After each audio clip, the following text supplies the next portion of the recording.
টিএসসিতে আরেক বিএনপিপন্থী কর্মকর্তা সেটি দেখার জন্য আমাদের নামে নাকি একটা পেজে চেকবক্স দিয়ে কি করছে। আমি এখন তার বহিষ্কার এবং গ্রেফতার দাবি করছি। আমি যেসব সেন্টারে গিয়েছি বলা হয়েছে প্রার্থীরা ভিতরে ঢুকতে পারবে না, কিন্তু ছাত্রদলে বিপি প্রার্থী আবিদ তিনি দেখেছি ঢাকা ইউনিভার্সিটি ক্লাবের সেন্টারে ভিতরে ঘুরে ঘুরে দেখেছেন, টিএসসিতে বারবার ঢুকেছেন। বিএনপিপন্থী শিক্ষক এবং কর্মকর্তা যারা আছেন তাদের কাছ থেকে চমৎকার নাটক মঞ্চ লক্ষ্য করছে, এটা খুবই দুঃখজনক এবং বিশ্ববিদ্যালয় প্রশাসন এই জায়গায় নীরব ভূমিকা রাখছে। আপনারা দেখেছেন ইউলেভ যে সেন্টার, সেই সেন্টার থেকে সকাল 8টায় শুরু হয়েছে ভোট। 8টা থেকে 10:30 পর্যন্ত কোনো ধরনের সাংবাদিককে ঢুকতে দেওয়া হয় নাই। 10:30 আমি সেখানে যাই, গিয়ে দেখি কোনো অবজারভারকে ঢুকতে দেওয়া হয় নাই। পরে গিয়ে শুনি সেখান থেকে ইসলামী ছাত্র আন্দোলনের একজন পুলিং এজেন্টকে বের করে দেওয়া হয় এবং 10 জন থেকে 6 জন ছাত্র দলের পুলিং এজেন্ট ছিল, কাউকে ঢুকতে দেওয়া হয়। কি করেছিল সেখানে? 10:30 পরে যখন আমরা অভিযোগ দেই, আধা ঘন্টা আমাদেরকে দাঁড় করিয়ে রেখে পরে মিডিয়া এবং অবজারভাররা ঢুকতে পারে। তারপর 21 হলে জিয়াউর নামে এক কর্মকর্তা, আপনারা নিউজে দেখেছেন, তথ্য প্রমাণ সহ সে পূর্ণাঙ্গভাবে ছাত্র দলের প্যানেলে ওই পূরণকৃত ব্যালট বক্সে দিয়েছে এবং শিক্ষার্থীদেরকে দিয়েছে তথ্য প্রমাণ সহ।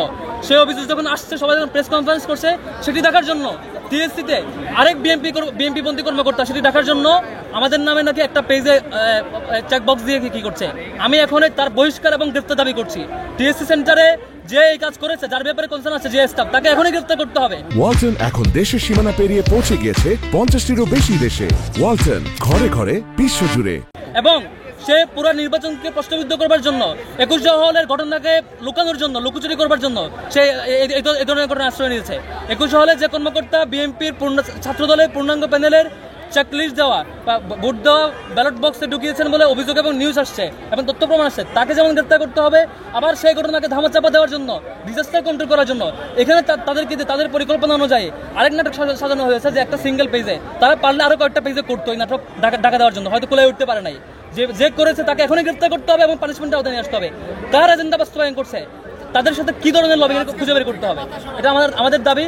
আর হচ্ছে প্রত্যেকটা জায়গায়, প্রত্যেকটা সেন্টার, যেমন আমি যেসব সেন্টারে গিয়েছি বলা হয়েছে প্রার্থীরা ভিতরে ঢুকতে পারবে না, কিন্তু ছাত্র দলের বিপি প্রার্থী আবিদ তিনি দেখেছি ঢাকা ইউনিভার্সিটি ক্লাবের সেন্টারে ভিতরে ঘুরে ঘুরে দেখেছেন, টিএসসিতে বারবার ঢুকেছেন, প্রত্যেকটা সেন্টার বারবার ঢুকছেন। মানে এটা নীতিমালা কি শুধু তাদের, মানে আমাদের জন্য? আমরা ঢুকতে পারবো না, তাদেরকে গেলে ঢুকতে পারবে। এটা খুবই দুঃখজনক। ইউনিভার্সিটি ক্লাবে বারবার ঘুরে ঘুরে দেখছে তিনি হচ্ছে সেন্টারের ভিতরে ঢুকছেন, এটা খুবই দুঃখজনক। এভাবে প্রত্যেকটা নীতিমালা তারা ভায়োলেট করছে। সেই ভায়োলেট করা নিয়মকে ঢাকার জন্য, যখন ডিজাস্টার হয় সেটা দেখার জন্য আবার তাদের পন্থে কোনো কর্মকর্তা এবং শিক্ষক দিয়ে আরেক নাটক মঞ্চস্থ করছে। শিক্ষার্থীদের সাথে একটা বিট্রায়াল।